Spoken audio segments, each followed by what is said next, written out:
Record అవుతుంది కదా నాన్న? Okay. Yes, sir. See, let us go for the first condition. Before God in the universal sense. Universal sense అంటే before God అన్న పదాన్ని ముందు మనం ఎప్పుడు కూడా అసలు ఆర్టికల్ వాడము. For example, the God bless you అనగలమా మనం? ఇక్కడ గాడ్ అన్నది యూనివర్సల్ గా తీసుకుంటున్నాం. ఏ యూనివర్సల్ సెన్స్ అంటే ఏ గాడ్ అన్నా అవ్వచ్చు. It can be Jesus Christ, it can be Rama, it can be Krishna, it can be Allah, what ever it is. అలాంటి సెన్స్ తీసుకుంటున్నప్పుడు ఎట్టి పరిస్థితుల్లో మనం ఇక్కడ ఆర్టికల్ వాడకూడదు. గాడ్ ముందు ఎప్పుడు కూడా మాట్లాడడం. గాడ్ తోటి పాటు ఇంకా వాడుకోదగ్గ పదాలు ఏంటంటే, one is heaven and hell. Hell, heaven ముందు కూడా మనం ఎట్టి పరిస్థితుల్లో ఆర్టికల్ వాడము. అర్థమవుతుందండి? Yes, sir. నువ్వు ఏదైనా తప్పు చేసావు అనుకో, పక్కన అంటాడు గో టు ది హెల్ అంటాడా, గో టు హెల్ అంటాడా? Go to hell, sir. Go to hell అంటాడు. కాబట్టి హెల్ ముందు, హెవెన్ ముందు, గాడ్ ముందు యూనివర్సల్ సెన్స్ లో మనం ఎప్పుడు కూడా అసలు ఆర్టికల్ వాడకూడదు. అలాగే before man in the sense of humanity. Man and women ముందు ఎట్టి పరిస్థితుల్లో మనం ఆర్టికల్ వాడకూడదండి, గుర్తుపెట్టుకోండి. Man and women. అర్థమవుతుందా?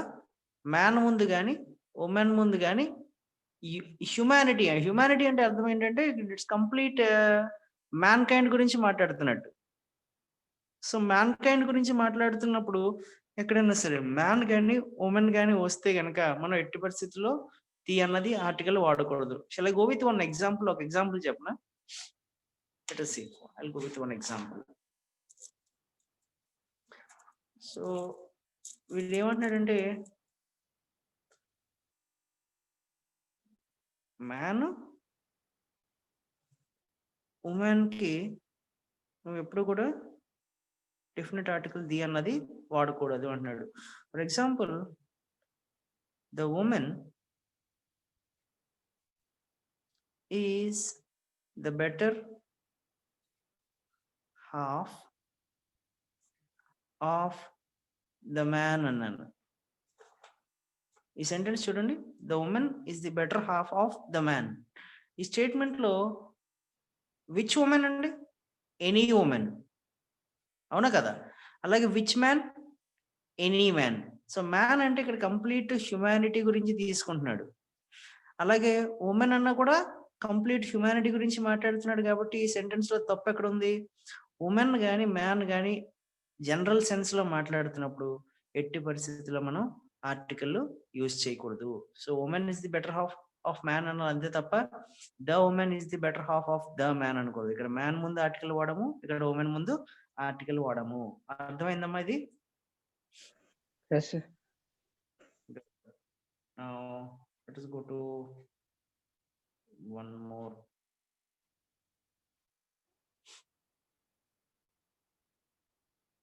ఇంకేమున్నాయండి కండిషన్స్? నెక్స్ట్ కండిషన్ చెప్తాలి. Before sports and games and diseases.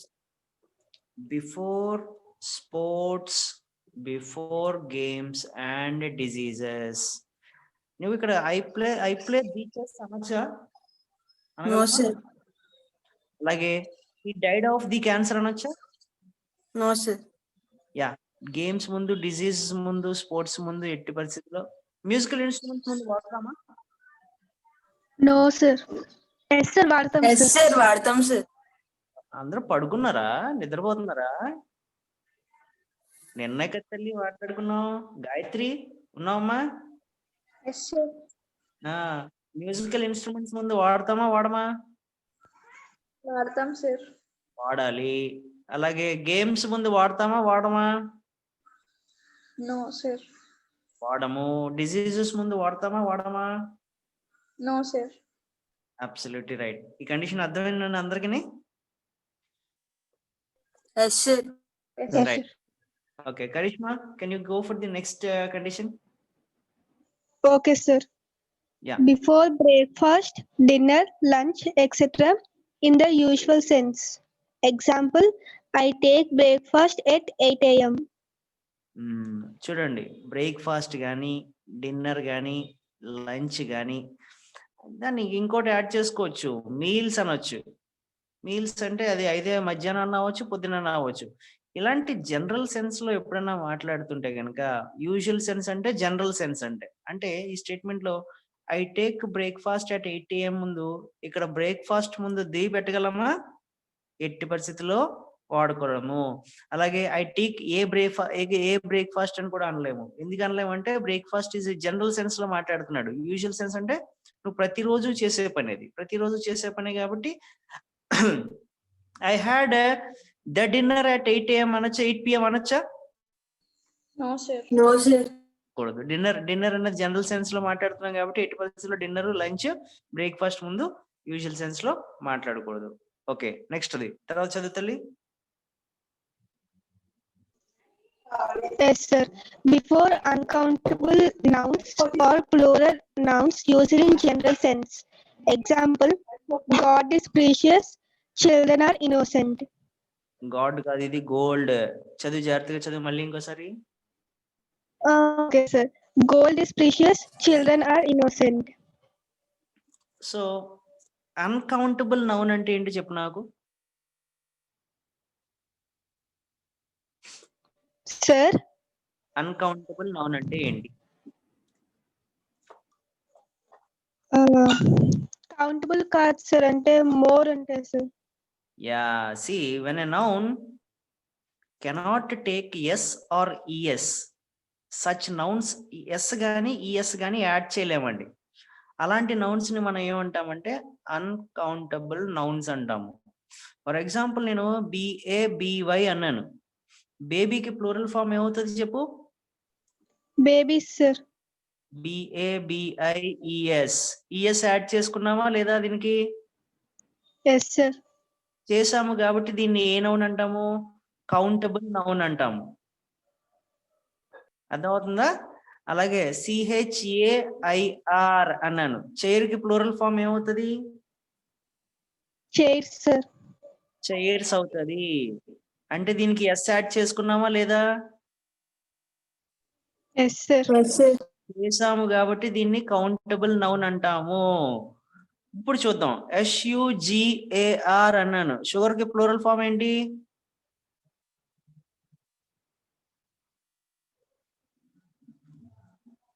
Karishma.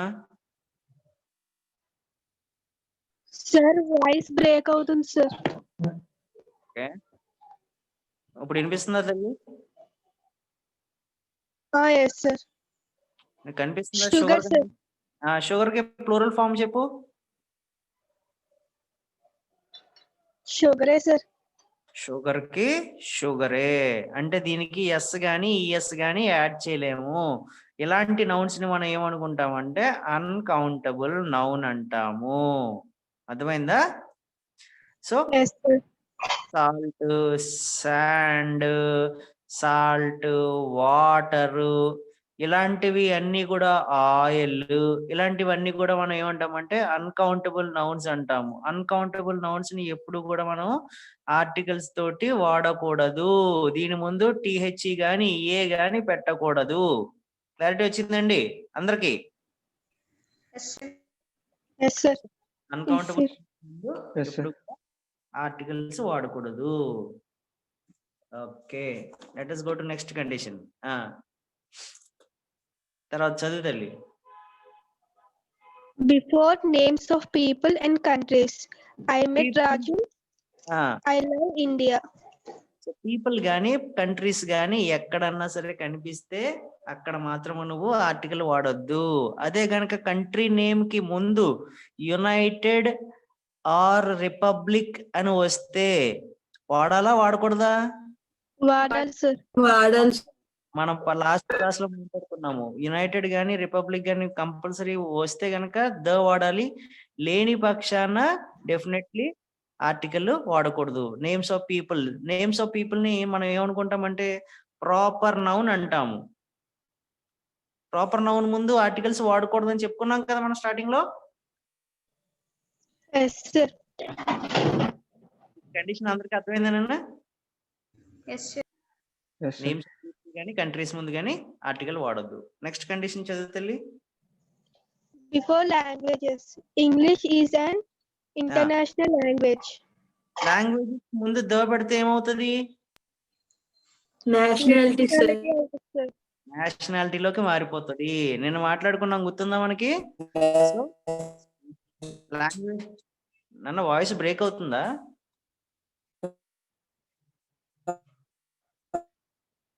Hello,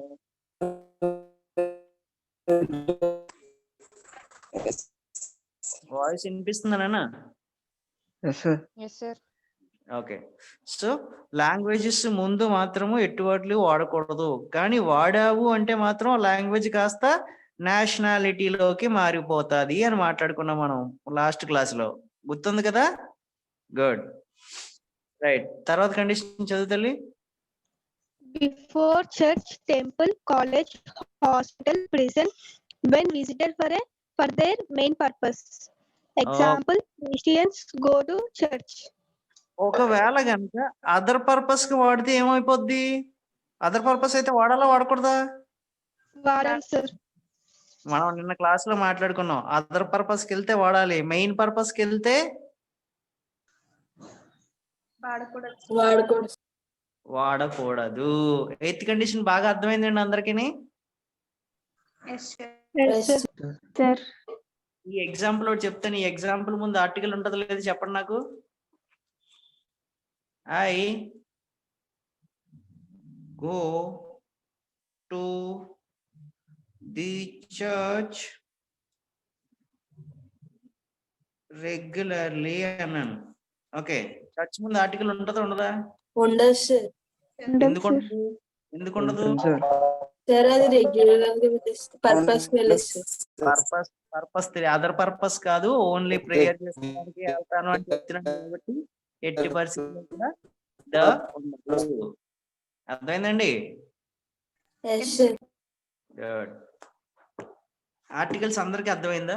so page number 146 తీద్దామా?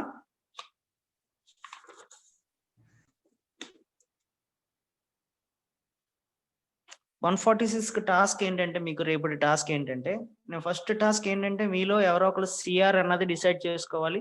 Boys లో ఒక సిఆర్ ఉండాలి, గర్ల్స్ లో ఒక సిఆర్ ఉండాలి. ఎవరు ఉంటారు అన్నది నాకు రేపు పేర్లు చెప్పండి. దీనితో పాటు రేపు టాస్క్ ఏంటంటే, you have 1 to 40 questions here. See fill in the blanks with a and or the అన్నాడు కదా. సో 1 నుంచి 40 వరకు మీరు నోట్స్ లో దీని యొక్క ఈ ఎక్సర్సైజ్ కంప్లీట్ సెంటెన్స్ ఉండాలి, ప్లస్ నన్న వినిపిస్తుందా? Yes, Yes, sir. sir. Yes, sir. Yes, sir. So 1 to 40 complete sentence ఉండాలి, సెంటెన్స్ లో నాకు ఆన్సర్ కూడా ఉండాలి. చెప్పండి, అర్థమవుతుందండి? Yes, sir. Yes, sir. Yes, sir. Complete sentence ఉండాలి, సెంటెన్స్ లో ఆన్సర్ ఉండాలి. అంతే తప్ప నాకు ఓన్లీ సెంటెన్స్ 34 అని రాసేసి ఇక్కడ ఇందులో ఏ గాని యాన్ గాని ద గాని పెడతానంటే మాత్రం నేను ఒప్పుకోను. క్లియరా?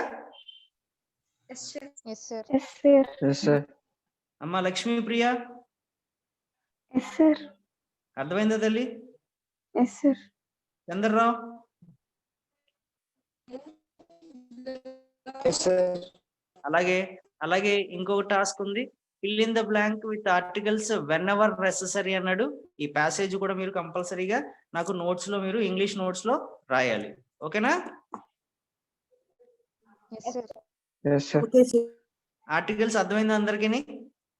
Yes, sir. Yes, sir. Okay, నేను కొన్ని డౌట్స్ అడిగినప్పుడు Yes, sir. Okay, I will go with Karthik. Yes, sir. Noun repeat అయితే ఆ నౌన్ కి ఆర్టికల్ వాడతామా వాడమా? No, repeat it. Yes, sir. వాడతాం సార్. వాడాలి. I will go with Chandra Rao.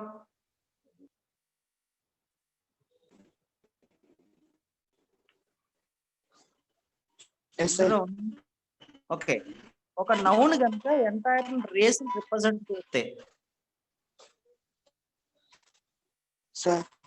Article వాడతామా వాడమా?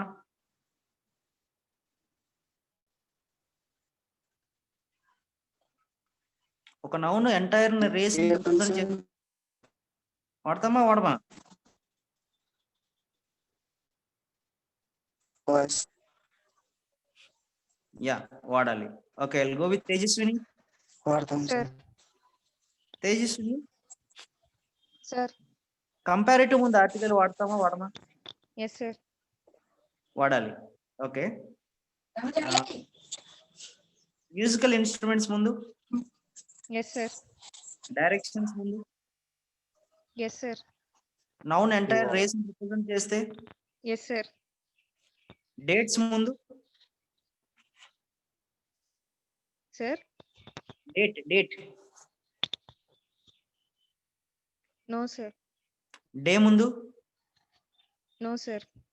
Good. Karishma, are you there? Sir. So a single unit race or price చెప్పే ముందు ఆర్టికల్ వాడతామా? Yes, sir. If the name of the speaker is uncertain, Yes, sir. okay, before God, No, sir. before heaven, No, sir. if the country of the name starts with republic or united, Yes, sir. good. So అందరికి అర్థమైనట్టేనా? Yes, sir. Yes, sir. Yes, sir. Poetry లెసన్కి వెళ్దామండి ఒకటి. Yes, sir. Yes, sir. Grammar అర్థమైందా తెలి అందరికీ? Yes, sir. So commonwealth of bees తీస్తారా?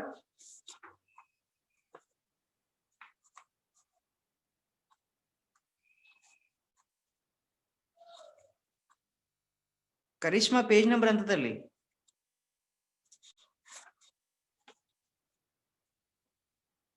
Poetry, yes, sir. Poetry Commonwealth of బీస్.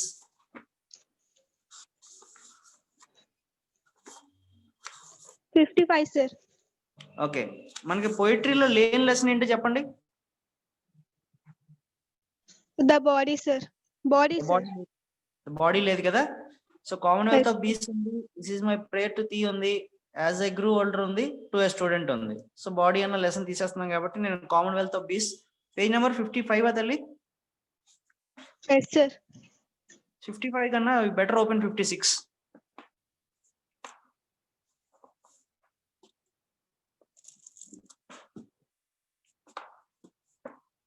తీసావునన్నా? Yes, sir. So text books అందరి దగ్గర ఉన్నాయి కదా? No, Yes, sir. అదిగో నో అనే ఆన్సర్ వచ్చింది. నో అనే ఆన్సర్ ఎవరి దగ్గర నుంచి వచ్చింది నాకు? Gayatri, sir. ప్రతి బ్యాచ్ లోని ఎవరో ఒకరు ఉంటారండి ఇలాంటి వాళ్ళు. అమ్మ గాయత్రి, Sir. ఏంటి ప్రాబ్లం ఏంటి? టెక్స్ట్ బుక్ ప్రాబ్లం లేకపోవడం ప్రాబ్లము? సార్ మాది చాలా దూరం సార్ సిటీస్ కి, అందుకనే కొనలేదు సార్ ఇంకా. సిటీకి చాలా దూరమా? Yes sir. ఎప్పుడు కొంటావు తల్లి? డాడీ స్కూల్ వర్క్ లో బిజీగా ఉన్నారు సార్. నేను ఒకటే అడుగుతున్నాను, ఎప్పుడు కొంటావు అని. మా ఫాదర్ని అడిగి చెప్పాను సార్. Okay, done. Can I get it by next Monday? I will ask my father sir. You will ask your ఫాదరా? ఓకే తల్లి, good. So Karishma, Sir. About the poem చదువుతావు తల్లి? నాన్న గాయత్రి, అందాక నువ్వు స్క్రీన్ మీద కనిపిస్తున్న టెక్స్ట్ బుక్ చదువు, చూడు, ఓకేనా? Yes sir. ఇంకా ఎవరి దగ్గర లేవండి text books?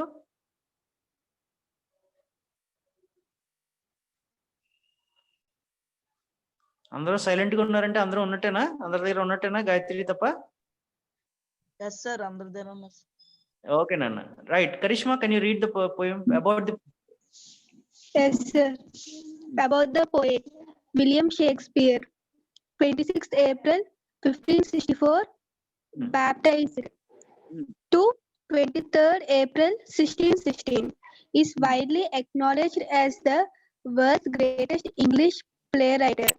He wrote 36 plays, 154 sonnets, and 2 long poems. ఆపు He తల్లి. worked on Spanish tragedy. నాకు ఆగు, ఫుల్ స్టాప్ చెప్పే వరకు ఫుల్ స్టాప్ వరకు చదువు, ఓకేనా? Yes, sir. So William Shakespeare అంటే, విలియం షేక్స్పియర్ అందరికీ తెలుసా అండి? విన్నారా పేరు? Yes, sir. Yes, sir. అది తెలుసా అంటే మీకు పరిచయం ఉందా అని కాదు, ఆ పేరు ఎప్పుడైనా విన్నారా అని. Yes sir. Yes, Yes, sir. sir. నాకు కూడా పరిచయం లేదండి, కాబట్టి నేను చాలా సందర్భాల్లో ఈయన గురించి చాలా చోట్ల చదివాను కాబట్టి నాకు ఈయన గురించి చాలా తెలుసు. చూద్దాం. విలియం షేక్స్పియర్ అంట 26th April 1564 లో పుట్టాడంట అండి. ఆయన పుట్టగానే క్రిస్టియానిటీ తీసుకున్నాడు కాబట్టి అక్కడ బ్యాప్టైజ్డ్ అని రాశాడు. ఏమండి 1564 April 26 నుంచి 23rd April 1616 వరకు ఉన్నాడు ఆయన. సో ఆయన బతుకున్నంత కాలం చాలా గొప్ప ప్రపంచంలోనే గ్రేటెస్ట్ ఇంగ్లీష్ ప్లే రైట్ కింద వాడిని కన్సిడర్ చేస్తాం. ఆయన 36 ప్లేస్ రాశాడు. మొత్తానికి 36 ప్లేస్ రాసి 154 సానెట్స్ రాశాడు. Sonnet is a poem of 14 lines. Sonet అంటే అర్థం ఏంటండి? ఒక పోయం ఉంటుంది, ఆ పోయంలో 14 సెంటెన్స్లు మాత్రమే ఉంటాయి, దాన్ని సోనెట్ అంటాం. అలాంటి 154 రాశాడు. అండ్ 2 లాంగ్ పోయమ్స్ రాశాడు ఆయన షేక్స్పియర్. లెసన్ లో మిమ్మల్ని క్వశ్చన్ అడిగినప్పుడు అన్నోటేషన్స్ లో జనరల్ రిలవెన్స్ లో రాసినప్పుడు మీరు అబౌట్ ది పోయం రాయగలగాలి. నేను అందుకనే అంత డీటెయిల్ గా ఎక్స్ప్లెయిన్ చేస్తున్నాను. సో విలియం షేక్స్పియర్ ఎప్పుడు పుట్టాడు? 26th April 1564. ఎప్పుడు చనిపోయాడు? 23rd April 23rd April 1616. 1616. ప్రపంచంలో ఎలా కన్సిడర్ చేసాం ఆయన్ని? Greatest English playwright. English play right. ఆయన ఇంగ్లీష్ లోనే రాశాడండి, మిగతా భాషలో రాయలేదు. టోటల్ ఎన్ని ప్లేస్ రాశాడు ఆయన? 36. 36. 36 ప్లేస్ అంటే ఇక్కడ ప్లేస్ అంటే అర్థం నాటకాలు అని అర్థం అండి, అర్థం అవుతుందా? సో ప్లేస్ అంటే నాటకాలు. 36 ప్లేస్ రాశాడు. అలాగే సోనెట్స్ రాశాడు. సోనెట్ అంటే అర్థం ఏంటని చెప్పాను నేను? A A poem poem of 14 lines. 14 lines. Poem of 14 lines. Gayatri follow అవుతున్నావు తల్లి? Yes sir. And 2 long poems. మనం ఈ రోజు చూస్తున్నది ఏ లాంగ్ పోయం అండి, ఓకేనా? సో ఈ లాంగ్ పోయం గురించి మనం చదువుతాం ఈ రోజు. తర్వాత చదువుతల్లి. He worked on Spanish tragedy, comedy, and historical plays, both in poetry and prose. So Shakespeare గారి పోయమ్స్ కానీ, షేక్స్పియర్ గారి పోయిటరీ కానీ, షేక్స్పియర్ రాసిన నాటకాలు కానీ, ప్లేస్ కానీ తీసుకుంటే ఆయన బేసిక్ గా ఒక పర్టిక్యులర్ పాయింట్ గురించి రాసేవాడు. అదేంటంటే స్పానిష్ ట్రాజెడీ. ప్రతి దాంట్లో కూడా స్పానిష్ వాళ్ళని వెటకారం చేస్తూ స్పానిష్ వాళ్ళు చేసిన పనుల గురించి రాస్తూ ఉండేవాడు. ఆయన రాసిన నాటకాలు కానీ, ప్లేస్ లో కానీ ఇంకొకటి ఏంటంటే మెయిన్ ఏంటంటే కామెడీ ఉంటదండి. చూసారా, కామెడీ అంటే మనం జబర్దస్త్ లో స్కిట్లు చూస్తుంటాం చూసారా? సో అలాంటి స్కిట్లు తయారు చేసేవాడు షేక్స్పియర్. చాలా కామెడీగా ఉండి అంట. అలాగే ఆయన ఏం చేసేవాడు అంటే హిస్టారికల్ ప్లేస్ రాసేవాడు అంట. అంటే ప్రతి దాంట్లోని కూడా సంథింగ్ రిలేటెడ్ విత్ హిస్టరీ ఉంటది. హిస్టరీ దాన్ని తీసుకుని దాన్ని కంపేర్ చేస్తూ మాట్లాడతాడు. ఆయన ప్రోజ్ లోని అదే చేశాడు, పోయిటరీలోని కూడా అదే చేశాడంట. ఇక్కడ 3 lines అర్థమైనాయమ్మా? 3 lines అర్థమైనాయా? Yes, Yes, sir. sir. Yes, sir. Right. చదువు తల్లి. Some of the most popular plays of Shakespeare are Hamlet, Othello, King Lear, Macbeth, Henry V, Julius Caesar, Caesar. The Tempest, Caesar. Caesar, The Tempest, Romeo and Juliet, As You Like It, and Merchant of Venice. Shakespeare గురించి మాట్లాడుకుంటే గనక ఆయన రాసిన నాటకాల్లో ఈ రోజు వరకు కూడా బ్రతికున్న కొన్ని నాటకాల గురించి చెప్పండి అంటే ఇమీడియట్ గా తట్టిది అందరికీ రోమియో అండ్ జూలియట్. అవునా కదా హేమంత్? Yes sir. ఎందుకు ఏ సినిమాలో లవర్స్ తీసుకున్నా, ఏ సినిమాలో ఎలాంటి లవ్ రిలేటెడ్ దేని తీసుకున్నా కూడా మనం డెఫినెట్లీ దేని గురించి మాట్లాడతాం అంటే రోమియో అండ్ జూలియట్ తోటి కంపేర్ చేస్తూ మాట్లాడతాం. బికాస్ ఆయన యొక్క నాటకం ఎంత బ్యూటిఫుల్ గా రాశాడంటే ఈ రోజు కూడా it is the still alive till today. అలాగే దాంతో పాటు ఇంకా ఏమున్నాయి అంటే merchant of Venice, as you like it, Macbeth, Henry versus Julius Caesar, అలాగే king Lear, Othello and Hamlet. ఇవన్నీ కూడా షేక్స్పియర్ రాసిన బ్యూటిఫుల్ పోయమ్స్ అండ్ ప్లేస్ అండి. చాలా బ్యూటిఫుల్ ప్లేస్ ఇవి. సో ఎప్పుడైనా టైం ఉంటే కనుక మీరు డెఫినెట్లీ దీన్ని ఎక్కడైనా చదవగలిగితే కనుక డెఫినెట్లీ చదవండి ఈ నాటకాలను. అర్థమవుతుందమ్మా? సో గాయత్రి, షేక్స్పియర్ రాసిన కొన్ని ప్లేస్ చెప్పమ్మా. The Merchant of Venice, As You Like It, The Tempest, Romeo and Juliet, Julius Caesar, and Hamlet, Othello, King Lear, Macbeth, versus Julius Caesar. Good. తర్వాత చదువు తల్లి. His greatness as a dramatist could be attributed to his rare insights into the human mind and heart.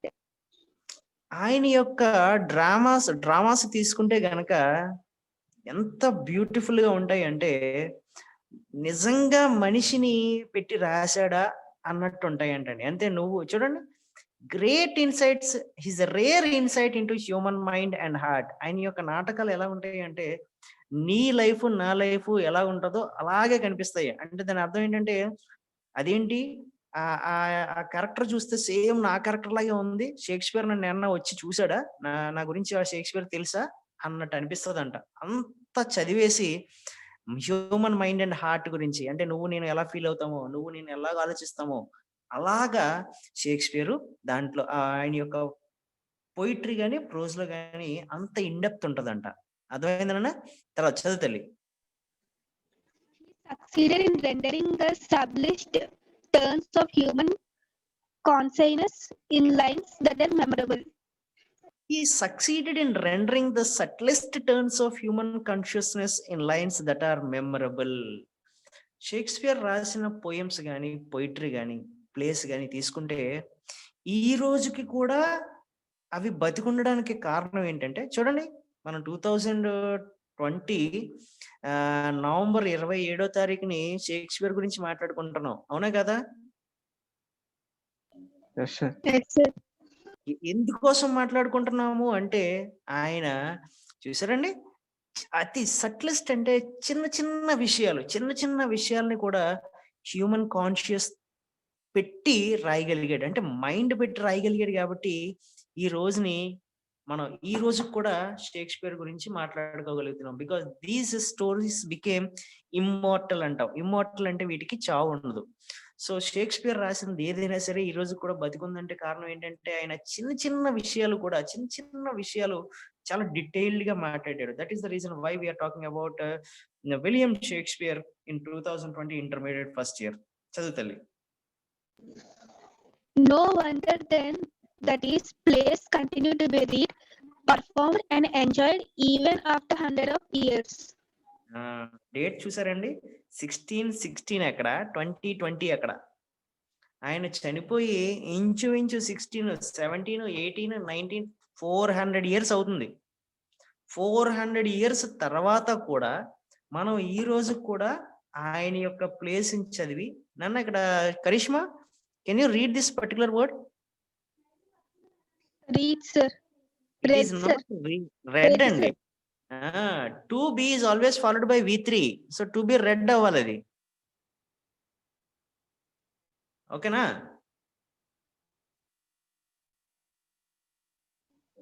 Karishma వింటున్నావా?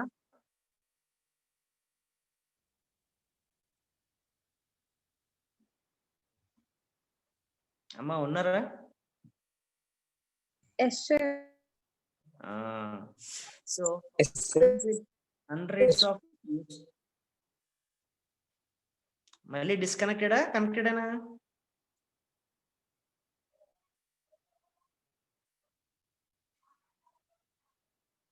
అమ్మా ఉన్నారా మీరు?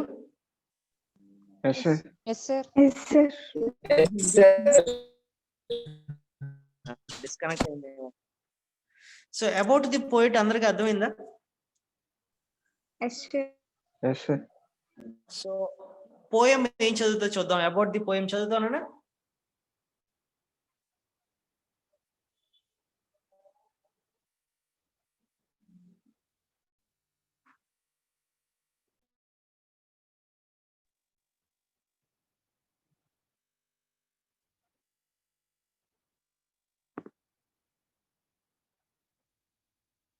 అమ్మా ఉన్నారా? Yes, sir. Karishma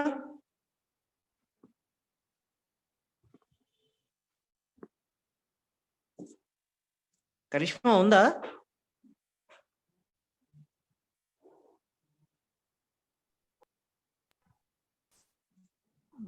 Gayatri Yes, sir. Karishma లేదా, వెళ్ళిపోయిందా?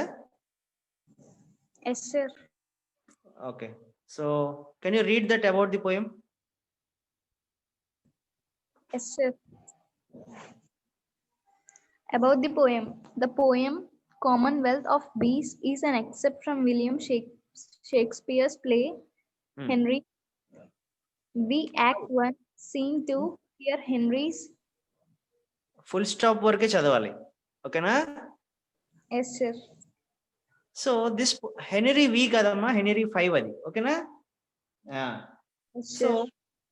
వీడు ఏమంటున్నాడంటే కామన్వెల్త్ ఆఫ్ బీస్.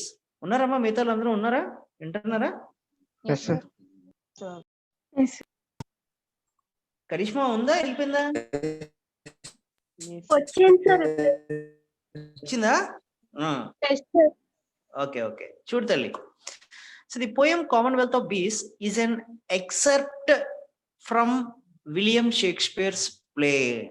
సో విలియం షేక్స్పియర్ ఒక ప్లే రాశాడంటాడు, జాగ్రత్త చూడండి. దాంట్లోంచి ఎక్సెప్ట్ అంటే అర్థము తీసుకోబడిన. ఎంతకీ ప్లే పేరు ఏంటంటే హెనరీ 5 Act 1 Scene 2. అర్థమవుతుందండి? సో ప్లే ఎందులోది? ప్లే హెనరీ 5 అనే ఒక ప్లేలోది, Act 1 Scene 2. ఇక్కడ ఏం జరుగుతుందో చూద్దాం, చదువు తల్లి. Here Henry's Archbishop of Sandbury offers to him a lengthy speech, a pattern for the organization of his commonwealth in the time of war. This is Canterbury అంటామండి. చదవమా మళ్ళీ ఒకసారి. Archbishop of Canterbury offers to him. ఈ scene లో, ఈ ప్లేలో ఏమవుతుందంటే, play పేరేంటి చెప్పు నాకు? హెనరీ 5 Act 1 Scene 2. అర్థమైందా? దీంట్లో హెనరీ ఆర్క్ బిషప్ ఆఫ్ క్యాంటర్బరీ ఏం చేస్తాడంటే ఒక లెందీ స్పీచ్ ఇస్తాడు. దేని గురించి? కామన్వెల్త్ అందరూ కలిసికట్టుగా, కామన్వెల్త్ అంటే కలిసికట్టుగా ఉంటే వారు సమయంలో దాని యొక్క ఉపయోగాలు ఏంటి అని చెప్పి ఈ ఆర్క్ బిషప్ మాట్లాడుతూ ఉంటాడు. ఎవరితోటి? కింగ్ హెన్రీ తోటి. సో దాన్ని తీసుకొని ఈ రోజు మాట్లాడతాడు మనకి. చదువు తల్లి. Canterbury attempts to convince the young King Henry that he has the right to the throne of France. So England వాళ్ళు ఫ్రాన్స్ మీదకి యుద్ధానికి వెళ్తూ ఉంటారు. యుద్ధానికి వెళ్ళినప్పుడు ఈ క్యాంటర్బరీ అన్న అతను అంటాడు, ఏమంటాడంటే హెన్రీ తోటి, రాజుగారు నేను ఫ్రాన్స్ ని ఎలాగైనా సరే యుద్ధంలో ఓడిస్తాను, నాకు ఓడించడానికి నాకు అన్ని సదుపాయాలు ఉన్నాయి. సో ఫ్రాన్స్ ఓడించి నేను ఫ్రాన్స్ కి రాజుని అవడానికి నాకు అన్ని ఛాన్సెస్ ఉన్నాయి, కాబట్టి నాకు ఒక అవకాశం ఇస్తే నేను నిరూపించుకుంటాను అని చెప్పి కింగ్ హెన్రీ తోటి మాట్లాడుతున్న మాటలు మనం ఈరోజు పోయంలో చదువుతాం. చదువు తల్లి. His country can support a military venture to take that throne while also protecting security at home. So ఈ క్యాంటర్బరీ అన్న వ్యక్తి ఏం చేస్తూ ఉంటాడంటే కింగ్ హెన్రీ తోటి మాట్లాడుతూ ఉంటాడు. ఏమంటాడంటే నాకు ఆ మిలిటరీ క్యాంపెయిన్ కి కావాల్సిన సపోర్ట్ అంతా ఉంది, అలాగే ఇంగ్లాండ్ లో నేను మన కంట్రీకి సెక్యూరిటీని కూడా ప్రొవైడ్ చేయగలను. సో ఎలాగ ప్రొవైడ్ చేస్తాను అని చెప్పి క్యాంటర్బరీ హెన్రీ తోటి మాట్లాడుతున్న మాటల గురించి మనం ఈరోజు చూస్తాం. చదువు తల్లి. An important part of Canterbury's argument hinges on the Bichu as a metaphor for a rightly ordered kingdom. So ఈ పోయంలో ఏం జరుగుతుందంటే మనకి క్యాంటర్బరీ ఏం చేస్తాడంటే ఒక బీ హైవ్ అంటే తేనె పట్టు అండి. తేనె పట్టుతోటి మెటాఫర్ అంటే పోలిస్తూ వెళుతూ ఒక ఆర్డర్డ్ కింగ్డమ్ ఎలా ఉండాలి అన్న దాని గురించి మాట్లాడతాడు ఈ పోయంలో. అర్థమవుతుందమ్మా? సో గాయత్రి, పోయం దేని గురించి చెప్పు నాకు. Poem is about Canterbury's speech, sir. ఎవరితో మాట్లాడతాడు? Henry, sir. ఎవరు హెన్రీ? ఎవరు? Henry is the king of England అండి. ఓకేనా? yes, sir. సో క్యాంటర్బరీ ఎక్కడికి వెళ్ళడానికి మాట్లాడుతూ ఉంటాడు హెన్రీ తోటి?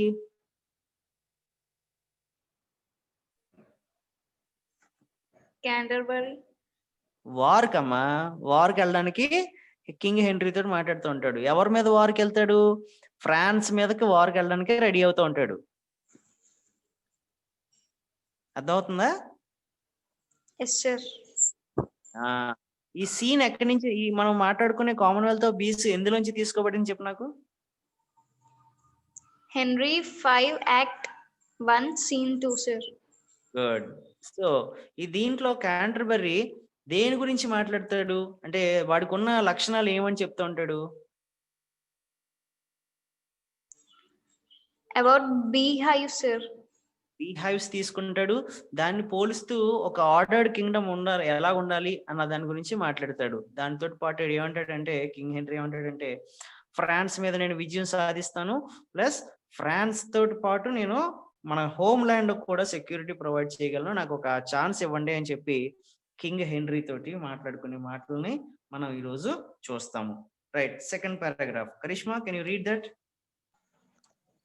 Yes, sir. Cherishma, sir. చరిష్మానా కరిష్మానా? Cherishma, sir. Cha, sir. చా. ఓకే తల్లి, Charishma, read. In this poem, Shakespeare gives a vivid picture of Bee's kingdom in a lyrical form. If we note, read it till full stop only. ఓకేనా? Full stop వరకు చదువు. So వీడు ఏం చేస్తాడంటే ఈ పోయంలో Shakespeare ఏం చేస్తాడంటే బీస్ కింగ్డమ్ యొక్క కంప్లీట్ పిక్చర్ ని ప్రొవైడ్ చేస్తాడు మనకి. అంటే ఒక బీ స్ట్రక్చర్ తీసుకుంటే కనుక, బిహేవ్ తీసుకుంటే కనుక దాంట్లో ఏముంటాయి, ఎలాగుంటాయి, బీస్ ఏం పనులు చేస్తాయి అన్నది ఒక వివిడ్ పిక్చర్ ఇస్తూ ఉంటాడు. దాన్ని ఒక లిరికల్ ఫామ్ లో చెప్తాడు మనకి. తర్వాత కంటిన్యూ చేయాలి. if we notice their living style, we can see that they have an organized life.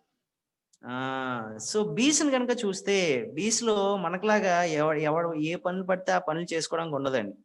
So ప్రతి బీకి ఒక ర్యాంక్ ఉంటది. ఆ ర్యాంక్ తగ్గట్టే అతను ఆ బీ పని చేయాలి, అంతే తప్ప నేను ఇది పని చేస్తాను, నేను ఆ పని చెయ్యి అని చెప్పి వాళ్ళు అనుకోరు. సో బీలో ఒక పర్టికులర్ స్ట్రక్చర్ ఉంటది, ఆ లైఫ్ స్టైల్ నే ఫాలో అవుతాయి. దాని గురించి మాట్లాడతాడు.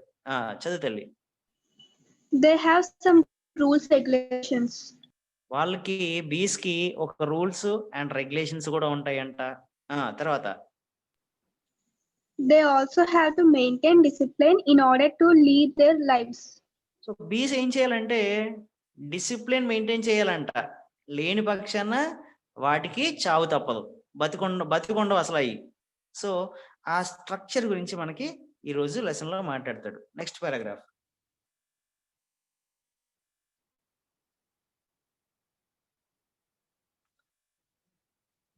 నెక్స్ట్ పారాగ్రాఫ్ తల్లి.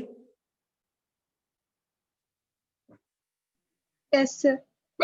Shakespeare uses bees as a part of a long classical tradition of treating the natural world as a metaphor for the humankind.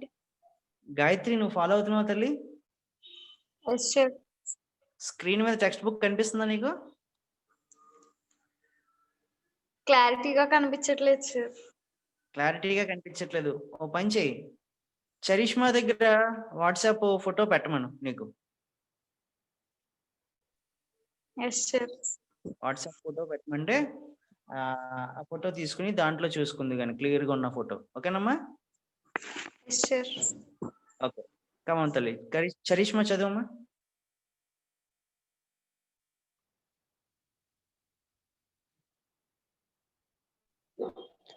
Shakespeare uses bees as a part of long classical tradition of treating the natural world as a metaphor for the humankind. So Shakespeare ఏం చేస్తాడంటే ఇక్కడ natural world తీసుకుని classical tradition తీసుకుంటాడు. ఈ రెండిట్ల మధ్యన metaphor అంటే అర్థం ఏంటంటే చెప్పండి నాకు. కంపేర్ చేయడం సార్. కంపేర్ చేయడం అండి, కంపేర్ చేస్తూ మాట్లాడతాడు. Very good. తర్వాత They are models of political and social organization. ఏమంటున్నాడమ్మా వాడు? If you notice the living style, we can see another second point na, they have some rules and regulations they want. They are models of political and social organization. Bees ki political and social organization structure untadanta. Tarvata continue cheytali. He says honey the capability to teach us the art of order. So మనం honey bees నుంచి చూసి ఈ art of order నేర్చుకోవాలి అంట. దేని చూసి నేర్చుకోవాలండి మనం? హనీ బీస్ ని చూసి నేర్చుకోవాలి అంట. తర్వాత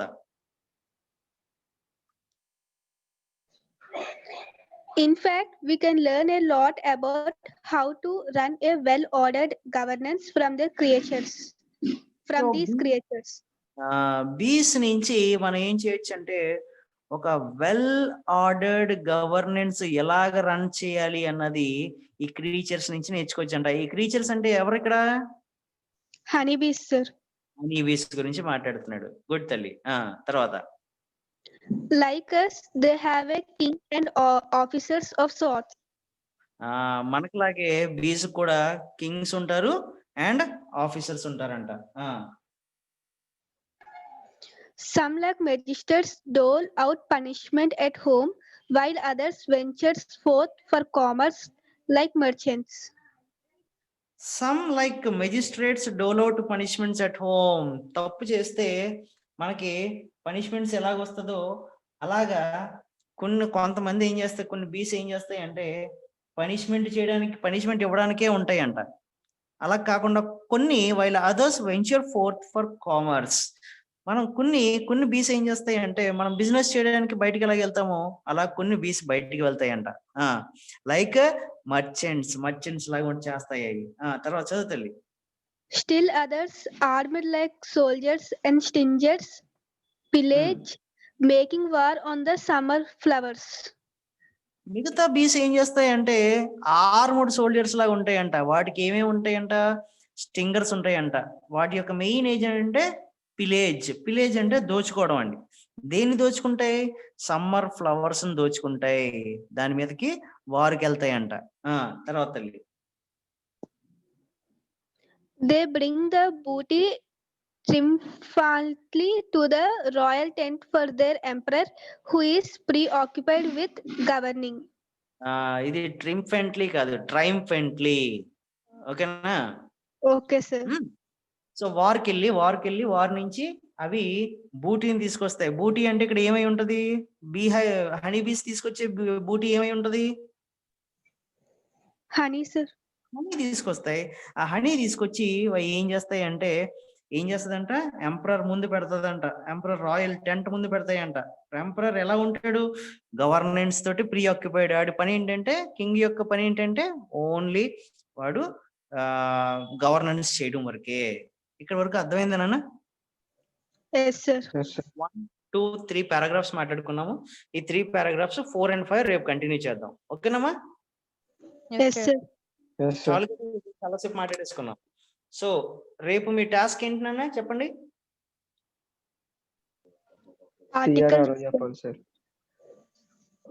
సిఆర్ ఎవరు చెప్పాలి ఫస్ట్ టాస్క్. ఓకే, తర్వాత Articles exercise చేయాలి.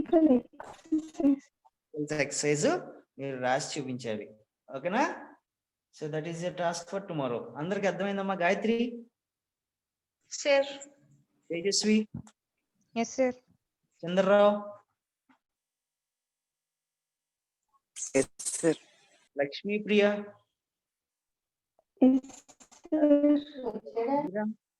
Abhiram, yes sir. Harish, Yes, sir. Lesson అర్థమైతే గనక మీరు మళ్ళీ ఇంటికి వెళ్ళిన తర్వాత ఒకసారి ఈ 3 పారాగ్రాఫ్లు మళ్ళీ చదువుకోండి. చదువుకున్న తర్వాత వొకాబులరీ ఒకసారి చూసుకోండి. రేపు మిగతా లెసన్ కంటిన్యూ చేద్దాం. ఓకేనా తల్లి? Yes, sir. Yes, sir. ఓకేనా? Bye. Thank you, sir. Thank you, sir. Thank you. Bye.